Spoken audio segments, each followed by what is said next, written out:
Assalamualaikum warahmatullahi wabarakatuh. Alhamdulillahi rabbil alamin. Segala puji dan puji kita panjatkan kehadirat Allah Subhanahu wa taala. Salam dan salawat senantiasa kita haturkan ke Nabi besar Muhammadin sallallahu alaihi wasallam. Pada kesempatan kali ini saya melakukan lanjutan perkuliahan terkait dengan mata kuliah kita, yaitu pengambilan keputusan manajerial.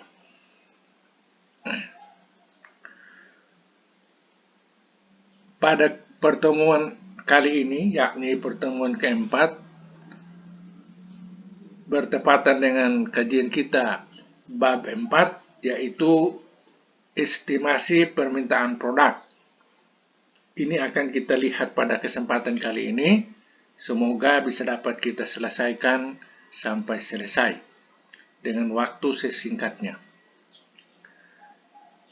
Oke, dalam pembahasan topik ini kita akan melihat beberapa subtopik yang menjadi garis besar pembahasan kita, yaitu ada 9 subtopik. Yang pertama, kumpulkan data permintaan historis.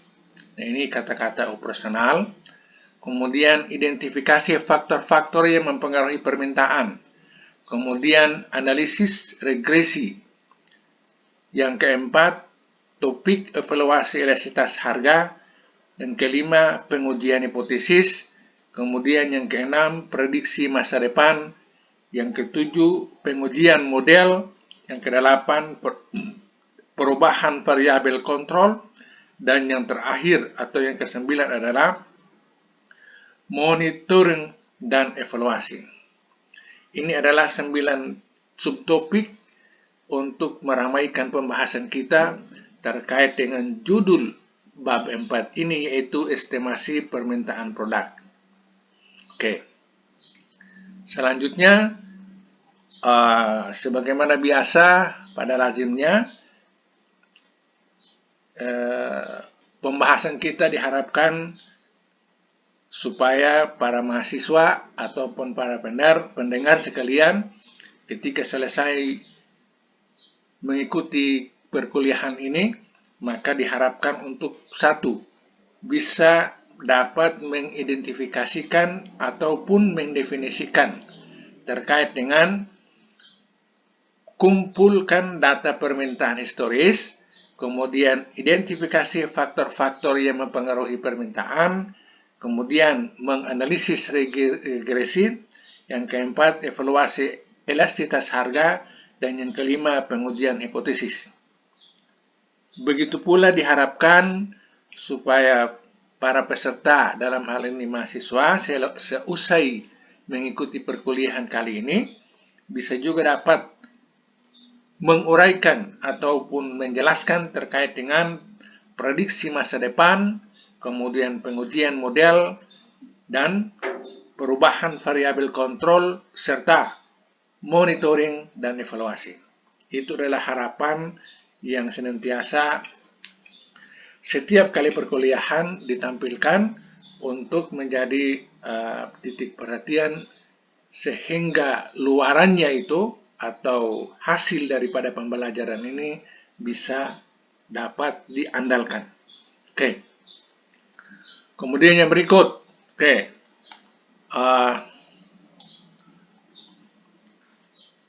ada prolog atau prakata di sini terkait dengan judul tadi. Estimasi permintaan produk adalah proses untuk memprediksi sejauh mana konsumen akan membeli produk atau jasa tertentu dalam jangka waktu tertentu. Oke, jadi estimasi itu artinya mengkira-kirakan, mereka-reka, meramal kira-kira permintaan konsumen terkait dengan produk tertentu, barang ataupun jasa pada periode akan datang, bagaimana? Itu yang dimaksudkan. Kemudian, tulisan yang berwarna putih, estimasi permintaan ini merupakan informasi penting dalam pengambilan keputusan manajerial. Nah, itu. Jadi, seorang analis menggunakan pendekatan statistik untuk menganalisis terkait dengan estimasi atau forecasting atau ramalan terkait penjualan, itu kemudian menghasilkan data atau input informasi yang kemudian informasi itu akan disediakan kepada para pengambil keputusan pada setiap level untuk memberikan atau mengambil keputusan yang terbaik. Jadi keputusan benar-benar berdasarkan data dan fakta. Oke. Terutama dalam hal penetapan harga, perencanaan produk, dan strategi pemasaran. Ya, jadi informasi peramalan tadi bagi para manajer untuk menetapkan atau memutuskan, misalnya terkait harga jual dalam hal ini, harga pokoknya berapa, kemudian margin keuntungannya berapa ditambahkan, itu yang kemudian menjadi harga jual. Itu berdasarkan data daripada ramalan-ramalan yang dilakukan menggunakan pendekatan statistik dan seterusnya. Kemudian perencanaan produk, itu luar biasa. Perencanaan produk juga membutuhkan terkait dengan estimasi. Saya kira ini akan dipelajari di namanya itu mata kuliah penganggaran perusahaan. Itu banyak dipelajari di sana. Itu sangat penting. Karena hasil ramalan, misalnya dari sisi kuantitatif, dari sisi kuantitasnya, mau dijualkan dari 1000 naik jadi 1500, berarti ada penambahan 500. Dari 500 unit taruhlah, itu kira-kira berapa banyak perencanaan produknya. Perencanaan produknya itu pasti meliputi bahan baku, tenaga kerja, kemudian biaya-biaya overhead lainnya, sekalian proses-prosesnya menggunakan mesin-mesin dan seterusnya, fasilitas-fasilitas pendukungnya, terutama biaya, uang dan seterusnya, itu bisa mengambil keputusan berdasarkan ramalan, estimasi, forecasting, atau reka-reka yang dilakukan tadi. Dan strategi pemasaran, ya, jumlah yang mau ditambahkan pada periode berikut, itu akan menjadi tantangan bagi para manajer pemasaran untuk bagaimana bisa dapat menjual barang-barang yang dijual itu atau diproduksi itu dengan menetapkan strategi pemasaran. Nah, kalau strategi pemasaran, otomatis kajiannya itu adalah di ilmu manajemen pemasaran. Oke, berikut adalah beberapa langkah untuk mengestimasi permintaan produk. Nah, berikut beberapa langkah atau beberapa prosedur atau beberapa proses, ya, beberapa langkah-langkah yang ditempuh untuk melakukan peramalan terkait dengan penjualan itu. Peramalan atau estimasi permintaan produk itu. Jadi, peramalan estimasi penjualan dengan peramalan estimasi permintaan produk sama maknanya.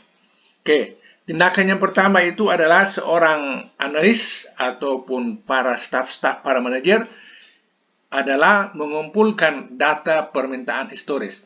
Kumpulkan data permintaan historis. Ya, jadi ada aktivitas mengumpulkan data permintaan historis, tentunya metode pengumpulannya, kemudian waktu pengumpulannya, siapa yang mengumpulkan data itu, datanya itu menyangkut data apa saja, data penjualan, berarti data sekunder, ataupun mungkin data terkait dengan pendapat-pendapat daripada pihak-pihak terkait, maka disebut dengan data primer. Ya, penting juga misalnya pendapat daripada para sales, pendapat daripada manajer penjualan, pendapat daripada para konsumen, dan seterusnya. Itu data primer yang bisa menjadi bahan tambahan untuk dianalisis lebih lanjut. Ditambah dengan data sekunder berupa data historis penjualan pada periode-periode sebelumnya. Itu sangat penting. Langkah pertama adalah mengumpulkan data permintaan historis untuk produk atau layanan yang relevan. Nah, itu seperti yang baru saya katakan tadi.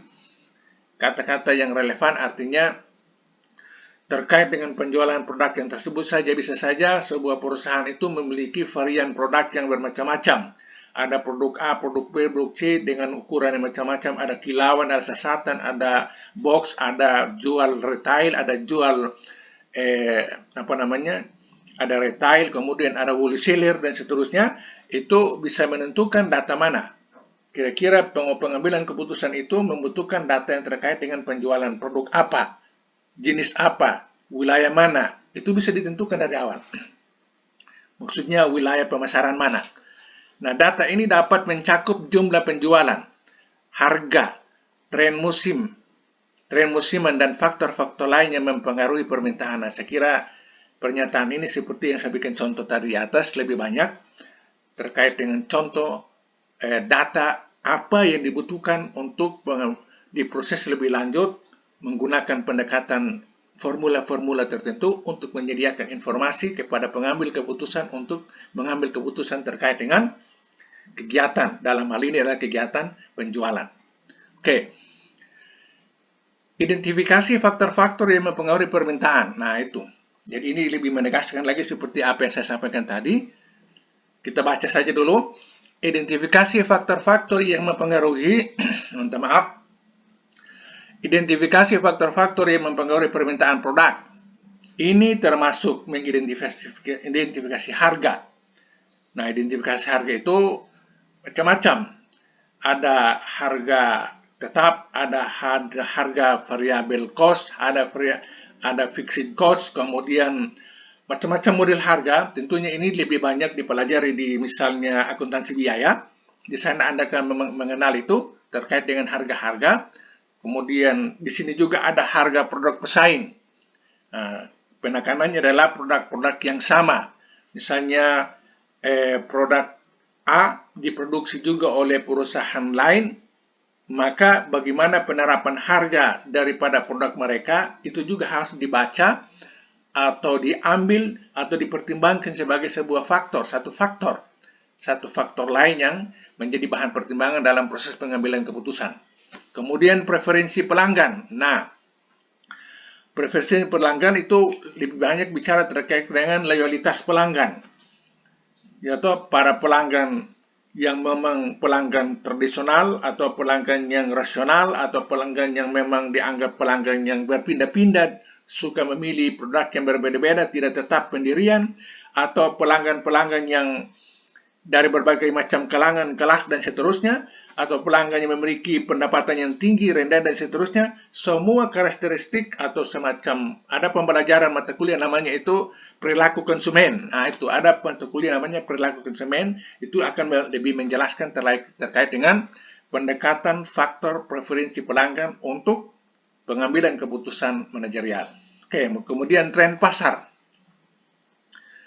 Nah, tren pasar ini terkait dengan produk-produk yang ditawarkan. Ada beberapa fase atau tahapan produk itu bisa mengalami fase-fase itu. Misalnya fase perkenalan, fase kemudian penerimaan, kemudian fase sampai kepada fase booming, kemudian fase menurun.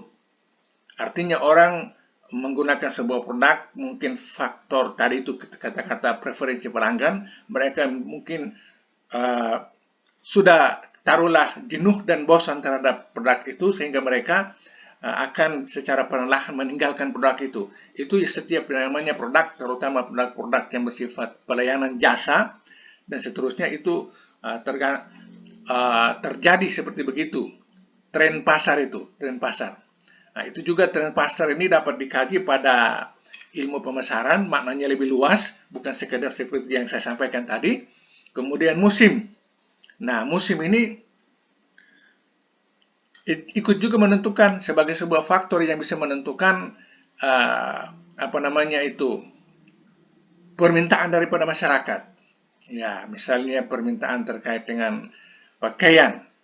Ada di wilayah-wilayah tertentu dengan musim-musim tertentu ikut mempengaruhi permintaan terhadap produk-produk pakaian-pakaian tertentu. Begitu pula jenis makanan, begitu pula produk-produk apapun. Kadang-kadang berpatokan atau terpengaruh oleh faktor musim. Musim hujan, musim panas, musim gugur, musim puasa, hari raya, dan seterusnya, musim orang punya posisi misalnya masih remaja, kemudian ibu, kemudian hamil, dan seterusnya, itu semua punya pengaruh semua. Kemudian kondisi ekonomi. Nah, kondisi ekonomi lebih luas bicara terkait dengan faktor makroekonomi, kemudian faktor lainnya. Nah, faktor lainnya banyak, yang tentunya dalam hal ini yang tidak disebutkan di sini. Nah, faktor-faktor ini perlu diidentifikasi dan dianalisis lebih jauh.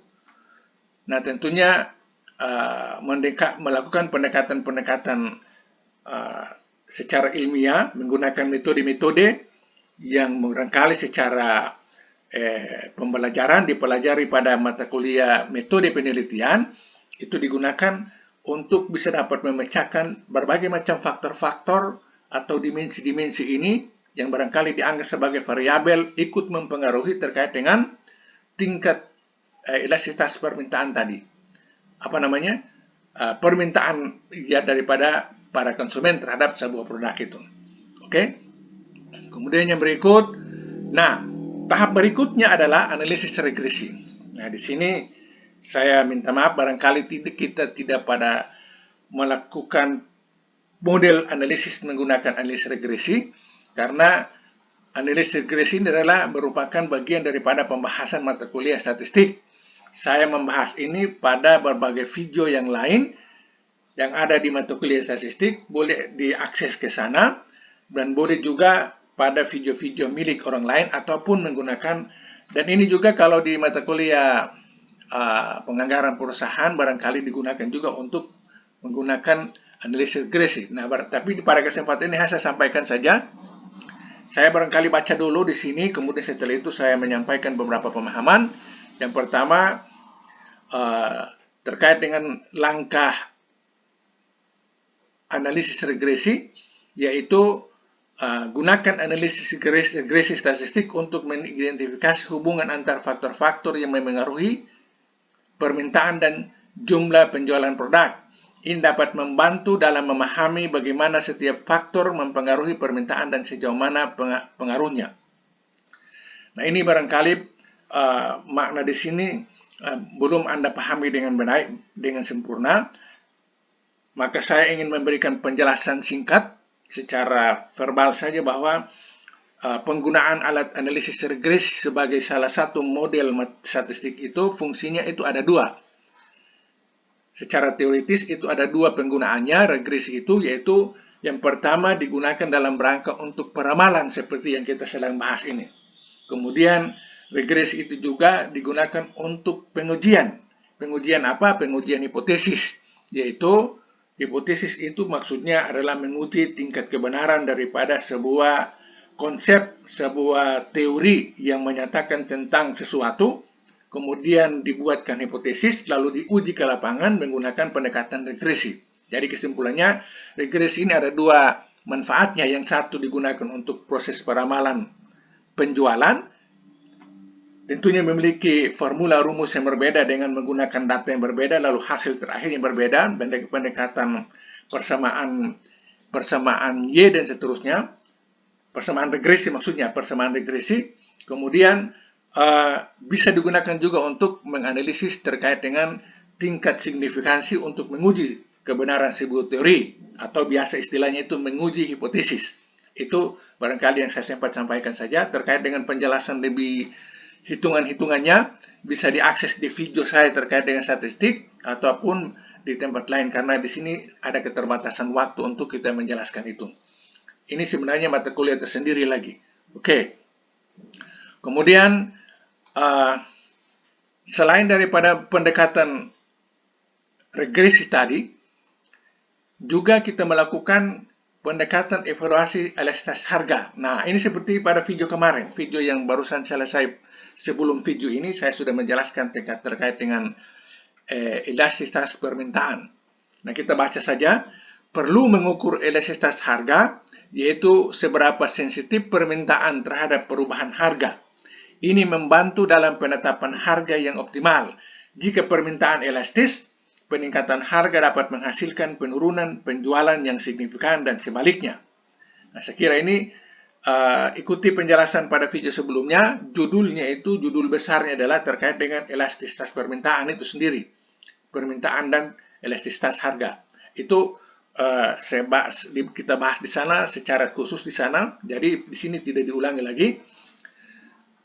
Oke, kemudian kita beranjak ke yang berikut, yaitu pengujian hipotesis. Nah, seperti tadi saya katakan, kita baca saja dulu, menggunakan teknik pengujian hipotesis untuk memverifikasi kekuatan hubungan antar faktor-faktor dan permintaan.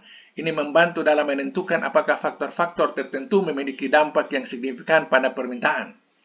Nah, jadi kalau pengujian hipotesis itu secara metodologi penelitian, itu artinya kita menguji terkait dengan konsep-konsep, teori-teori, misalnya dalam hal ini adalah konsep-konsep atau teori-teori terkait dengan konsep pemasaran atau konsep produksi atau konsep ya mungkin antara dua itu, konsep produksi dan konsep atau teori-teori produksi dan teori-teori pemasaran.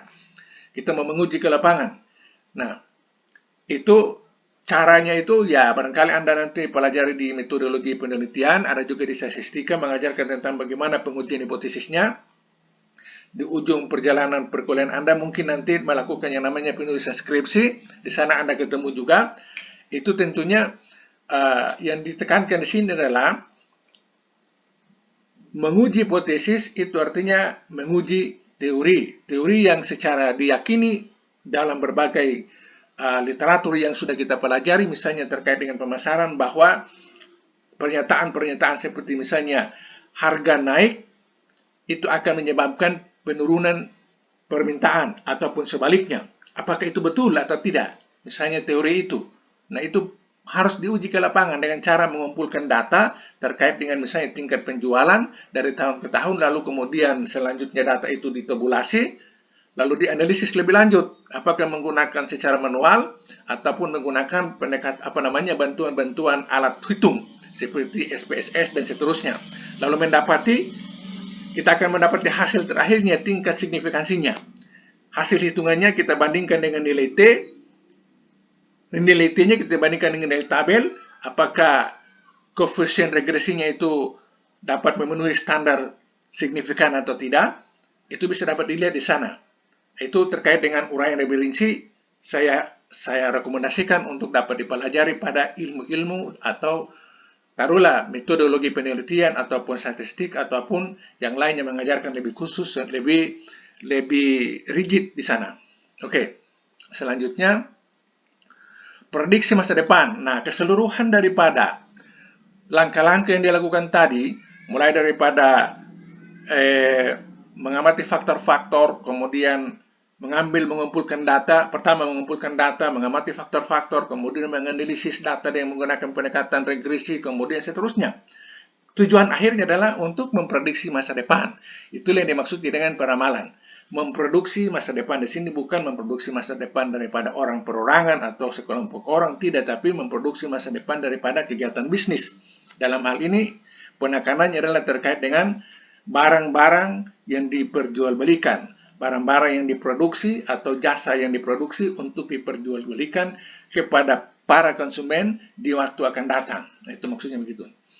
Setelah menganalisis data dan faktor-faktor yang mempengaruhi permintaan, manajer dapat menggunakan metode statistik seperti time series analysis, regresi linear, ataupun analisis tren untuk memprediksi permintaan di masa depan. Ya, menggunakan metode statistik seperti time series analysis. Ya, time series itu misalnya periodik penjualan. Penjualan apakah per bulan atau per semester atau per triwulan atau per tahun, dideritkan waktu-waktunya itu lalu menggunakan metode tertentu untuk menganalisis. Atau regresi linear. Ya, linear, ada linear sederhana satu variabel atau linear berganda. Linear itu maksudnya berhubungan langsung. Ada line berhubungan langsung antara variabel X dengan variabel Y. Variabel X dia bereaksi, maka variabel Y-nya dia akan mengalami perubahan. Nah, itu yang disebut dengan variabel. Kata variabel itu artinya faktor-faktor yang akan mengalami perubahan. Karena ada hal lain yang mempengaruhi, maka disebut dengan variabel. Kalau tidak berubah, tidak bisa disebut sebagai variabel. Hal konstan namanya. Atau analisis tren untuk memprediksi permintaan di masa depan. Ya, analisis tren itu tentunya menggunakan pendekatan-pendekatan statistik juga, seperti misalnya yang tadi itu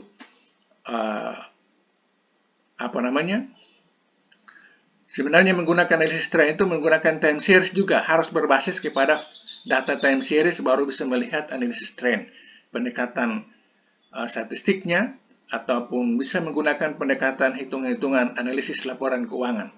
Oke. Pengujian model. Pengujian model. Nah, bagian ini bagian-bagian yang penting juga untuk dapat diperhatikan dengan baik supaya setiap model yang dipilih itu benar-benar ada istilah validitasnya ataupun reliabilitasnya benar-benar dapat diterima sesuai dengan kaidah-kaidah ilmiah. Dalam hal ini kaidah-kaidah model metodologi penelitian. Pengujian model atau simulasi dapat membantu dalam menguji sejauh mana model prediksi permintaan dapat dipercayai. Nah itu, jadi pernyataan yang berwarna kuning itu artinya adalah apakah dia reliabilitas atau tidak. Nah, apakah dia reliabilitas dan ada beberapa istilah itu terkait dengan istilah statistik, pengujian validitas dengan pengujian reliabilitas. Nah itu makna daripada tulisan berwarna kuning. Ini melibatkan pengujian model pada data historis yang tidak digunakan dalam proses peramalan. Nah itu, jadi pengujian model ini mungkin bahasa singkatnya adalah alat untuk menguji alat. Nah seperti begitu. Jadi misalnya kita mau melakukan sebuah kegiatan, misalnya pekerjaan, maka kira-kira alat apa yang cocok untuk digunakan. Nah, alat yang cocok itu tentunya harus punya kriteria. Misalnya kita menggali gunung, apakah cukup menggunakan linggis atau harus pakai traktor? Mana yang cocok? Kira-kira mana yang cocok? Itulah dia yang reliable atau validitasnya itu teruji. Otomatis yang teruji itulah yang digunakan untuk lebih lanjut dalam pengujian lebih lanjutnya. Kalau yang tidak cocok, nah itu maksud daripada pengujian model. Jadi pengujian model itu bahasa singkatnya seperti tadi, alat untuk menguji alat.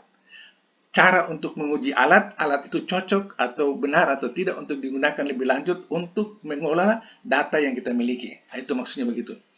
Oke. Kemudian perubahan variabel kontrol.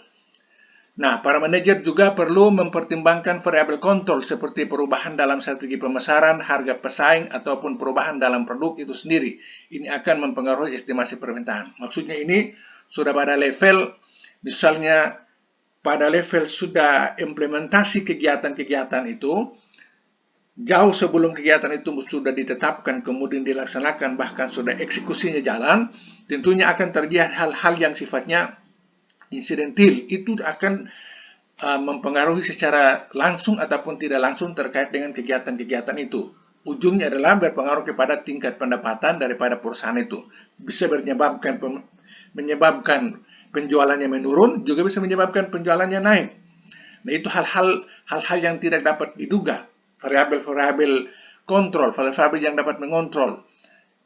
Kalau variabel kontrol itu artinya variabel-variabel yang sebenarnya tidak dimasukkan ke dalam unit-unit analisis standar, tetapi dia harus dipertimbangkan karena juga dapat mempengaruhi tingkat perubahan daripada sesuatu kejadian di lapangan.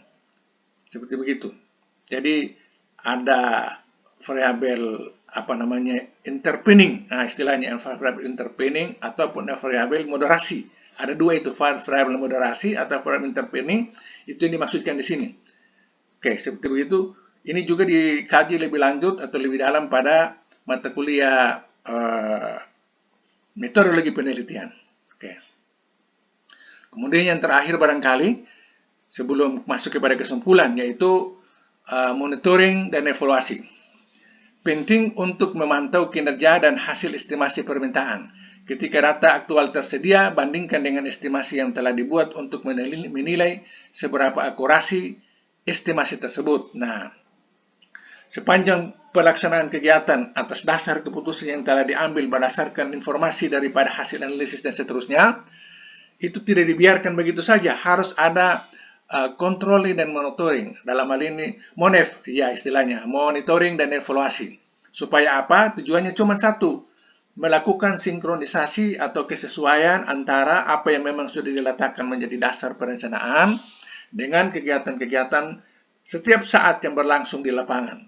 Untuk semua unit, untuk semua kegiatan, untuk setiap waktu. Itu harus dikontrol setiap saat supaya jadi fungsi monitoring dan evaluasi ini bukan untuk mencari kesalahan, bukan dalam rangka untuk menciptakan gap saja, tetapi juga sebagai bahan evaluasi sejauh mana ketepatan. Di sini kata-kata estimasi yang telah dibuat untuk menilai seberapa tingkat akurasinya itu, sejauh mana tingkat akurasi antara design and the seller, planning dan pelaksanaan itu sejalan atau tidak. Itu kira-kira yang dimaksudkan dengan monitoring dan evaluasi muncul di saat kegiatan berjalan. Oke, kesimpulan, estimasi permintaan produk memberikan wawasan yang berharga kepada manajer untuk mengambil keputusan yang lebih baik dalam hal penetapan harga, alokasi sumber daya, dan strategi pemasaran. Dengan pemahaman yang baik tentang bagaimana faktor-faktor tertentu mempengaruhi permintaan, manajer dapat mengoptimalkan operasi dan mencapai tujuan bisnis. Ini adalah kesimpulan sebagai rangkuman daripada apa yang kita bahas tadi terkait dengan mata kuliah kita, yaitu pengambilan keputusan manajerial bab 4. Yang kita bahas ini adalah estimasi permintaan terhadap produk. Oke. Demikian penjelasan ini, harap diulangi baik di penjelasan video ataupun materi yang saya kirimkan. Sebagai catatan, saya lampirkan link pihak luar terkait dengan penjelasan tadi, itu estimasi menggunakan statistik dengan bantuan Excel. Sebagai tambahan saja supaya bisa dapat menambah pemahaman, itu saya lampirkan juga di Google Class nanti. Oke, saya akhiri dengan mengucapkan banyak terima kasih. Wabillahi taufiq wal hidayah. Wassalamualaikum warahmatullahi wabarakatuh.